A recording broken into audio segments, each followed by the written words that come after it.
नमस्कार दोस्तों, कलयुग के चमत्कार संतों की वाणी में आप सबका स्वागत है।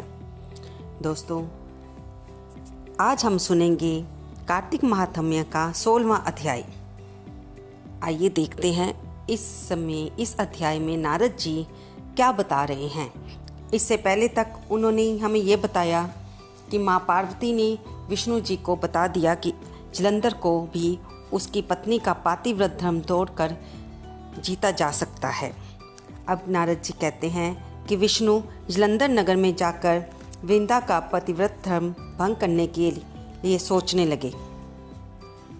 वृंदा ने स्वप्न में अपने स्वामी को भैंसे पर चढ़े हुए तेल लगाए नंगे शरीर काले पुष्पों की माला पहने राक्षसों सहित नंगे सिर दक्षिण दिशा की ओर जाते देखा। अपने नगर को भी सागर में डूबा देखा। जानी वृंदा को अपशकुन होने लगे और तब वह नींद से जागी और स्वप्न का विचार करने लगी। सूरज में छेद व कांतिहीन देख इन अशुभ लक्षणों को देखकर वह रुदन करने लगी। उसे नगर की अटारी में चैन न मिला तो वह 2 सखियों के साथ बगीचे में आई, परंतु उस भयभीत वृंदा को सुख न मिला। तब वह घूमती हुई वन में निकल गई। वहाँ उसने शेर के समान भयंकर मुखदार और आंखों वाले 2 राक्षसों को देखा। उनको देखकर वह डर गई और भागने लगी। उसी समय उसने शांति रूप मौन धारण किए शिष्य सहित एक तपस्वी को देखा।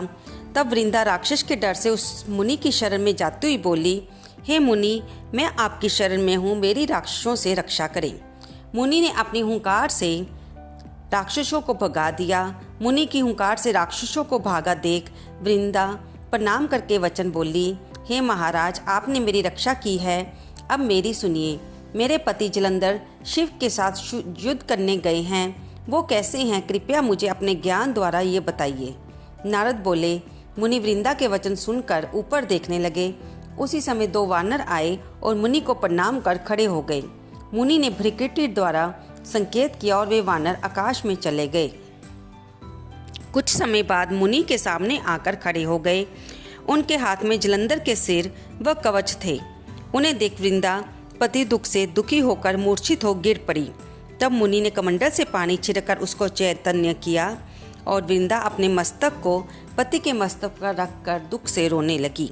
वृंदा ने कहा, हे प्रभु, आप मुझे जो पहले सुख देते थे सो आज आप निरपराधनी से क्यों नहीं बोलते। विष्णु सहित कई देवता और गंधर्वों को जीतने वालों को आज एक तपस्वी ने कैसे मार दिया। नारद जी बोले। वृंदा रोती हुई मुनि से बोली, हे मुनियों में श्रेष्ठ, आप इन्हें जीवन दान दीजिए, इसे जीवित करने में आप समर्थ हैं। नारद जी बोले। उनकी बात सुनकर मुनि ने हंसकर कहा, ये युद्ध में शिवजी द्वारा मारा गया है, ये जीवित नहीं हो सकता, फिर भी मैं तेरे ऊपर कृपा करता हूँ और इसे जीवित करता हूँ। नारद जी बोले। इस प्रकार मुनि अंतर ध्यान हो गए और जलंधर एक ओर से आता दिखाई दिया।